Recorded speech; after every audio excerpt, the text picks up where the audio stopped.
Guys, welcome back. It is Racer X, and today I want to talk a little bit about a couple of the baddest Mopars that you can go out and buy for somewhere between, say, 45 and 50 grand. Obviously, over this shoulder here, I've got my 2016 Dodge Charger Hellcat, and then over my other shoulder here, we've got our 2019 Challenger Scatpack. Now, right now, I believe you could probably go out and buy either one of these two cars at a dealership somewhere for maybe between $45,000 and $50,000. Obviously, we know this one's highly modified, so you couldn't necessarily buy it in that form.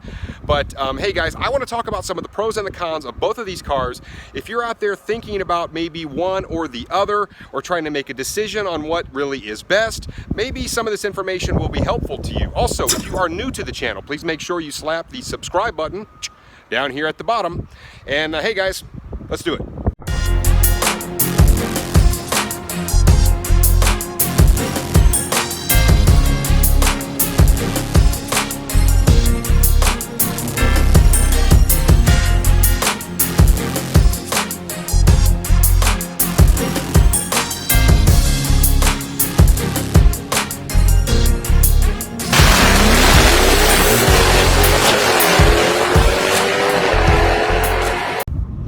First, I want to focus a little bit on the Challenger, the 2019 Scatpack. You can see that beautiful 392 behind me with the shaker. And I just want to talk a little bit about some of the things that this car does really well that might be worth consideration. So one of the things that I really like about the 2019 Scatpack, really first and foremost, is the way that it drives. It drives nice and light. And what I mean by that is this car has electric steering. Yes, it's probably about maybe 300 pounds lighter than the Charger Hellcat, and at least 200 pounds lighter, I believe, than the Challenger Hellcat. So it is lighter, but it feels significantly lighter, at least than my car. Now, my car does not have, when I say my car, I mean the Hellcat, it does not have the electric steering. The electric steering in this thing does wonders. And I know a lot of the Scatpack guys, you know, they know all about the electric steering, but the car, for being 4,200 something pounds, actually feels quite light on its feet. At least to me it does, especially when you compare it to the Hellcat. It almost feels darty. And the other thing is, off the line, this 392 motor actually makes the Hellcat feel slightly sluggish. The Hellcat has 262 rear gears in it from the factory, and this car has a 309. So in terms of the gearing and the way that this 392 makes power, it actually feels really darty and it's effortless, and it actually has, when the Hellcat is under boost, it is an absolute animal. I mean, it just goes like hell. But when it's not under boost and not you know, you're not making boost in the supercharger, I actually feel like the 392 is more responsive. Anybody that's driven both cars can attest to this, but the 392 motor is actually quite responsive, and I really enjoy driving this car. I actually drive this car all the time in track mode, but I love how responsive it is on the street, and just it does feel effortlessly, this big 392 motor, the way it pushes you around, and I mean, you just tip into the throttle just a little bit, and it is a blast to drive. It doesn't have the low oomph like that the Hellcat's gonna have, just sit you back in the seat and pin you there to keep you there. But in terms of just fun and driving around on the street, this car has that. It is a really nicely put together package that Dodge kind of engineered. And I didn't think that this was going to be the case, and that's what I want to stress is the 392 and all of its variants. It has, I mean, there are lots of different ways that you can configure these cars, right? I have the shaker package on this. You can also get the wide body, which is great because you can get, you know, bigger tires in the back and in the front. You've got like the TA, you've got dynamics package that you can add to a lot of those. There are lots of ways to configure this that are actually very similar to a Hellcat. Another thing that this car has is the line lock that my Hellcat does not have.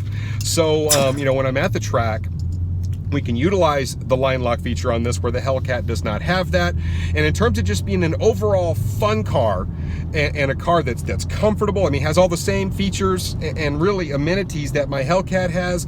It is very comfortable to sit in, very comfortable to drive. It's smooth. And guys, I absolutely love this car. I cannot tell you how much I've been impressed with this car since we bought it. I was not expecting that initially, but after 2 months of ownership, I have to tell you, I am impressed with the 392, and it's not for everybody. But you know, it is a really well put together car, and for that kind of sweet spot, that $45,000 to $50,000 range, you can go buy a brand new one of these, pretty much configured the way you want it.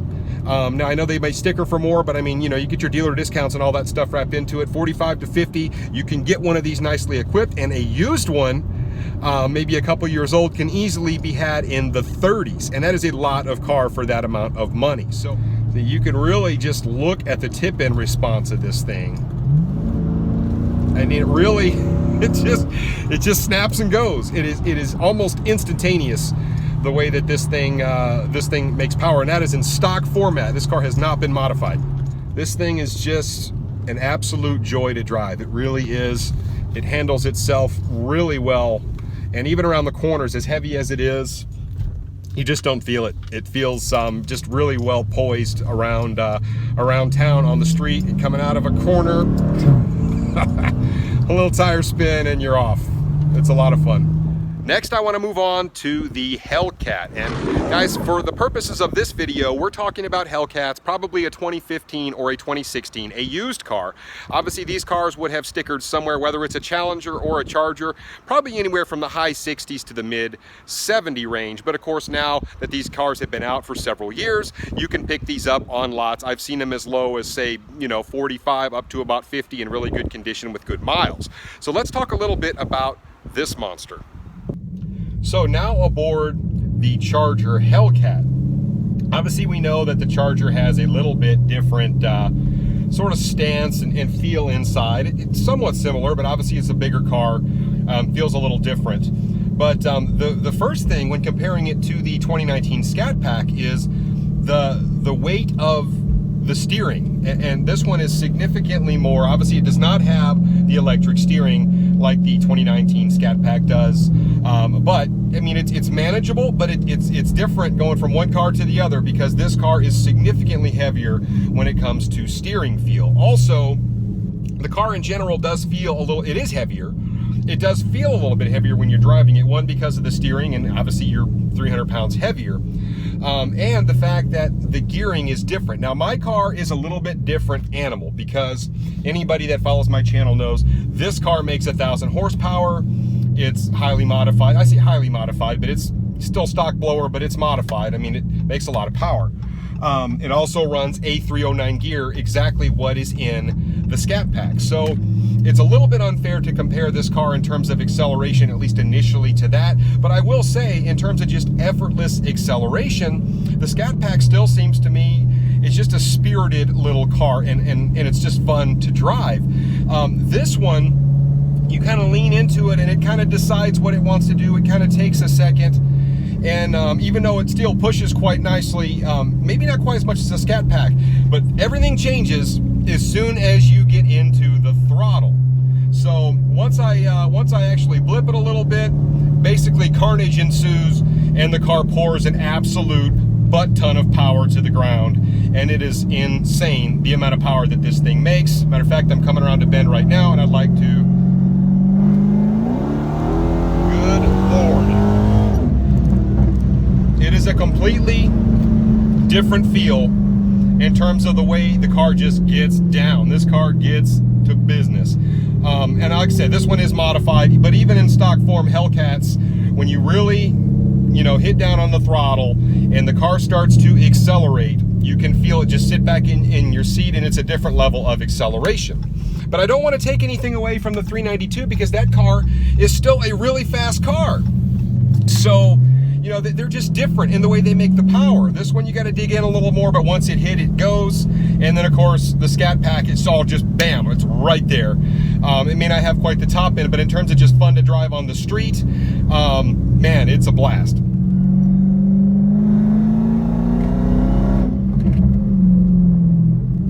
I'll tell you, the grin factor of this car is absolutely off the charts.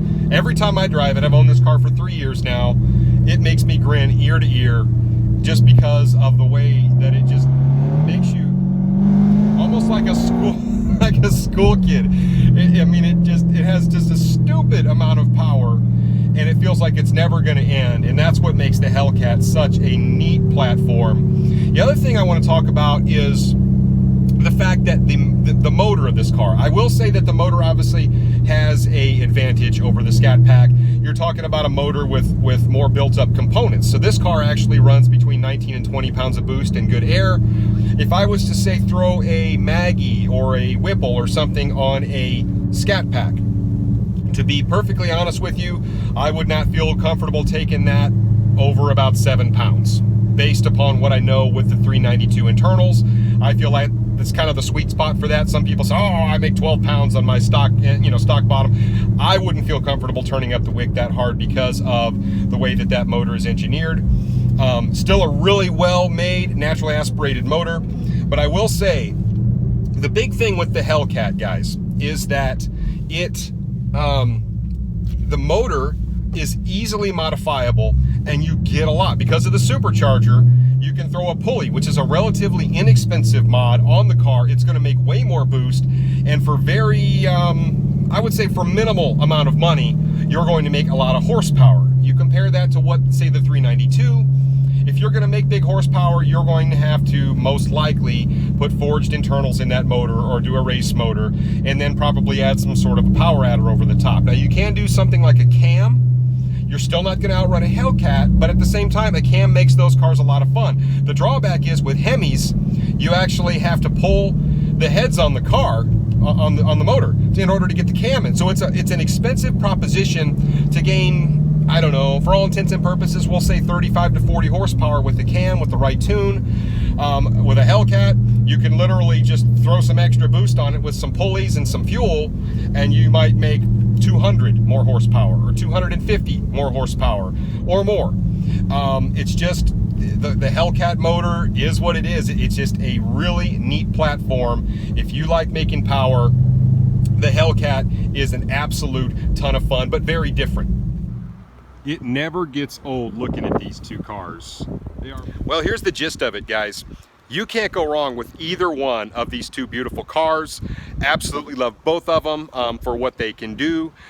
Just absolute blast with these two vehicles. Even though they are different, there are pros and cons to both. Hopefully you guys enjoyed the content, and maybe a little bit of knowledge for those of you that are sort of on the fence thinking about buying one or the other, or possibly both, who knows. But anyway, guys, please feel free to hit the comments down below. Let me know what you think if you have any specific questions. And hey, until next time, Racer X.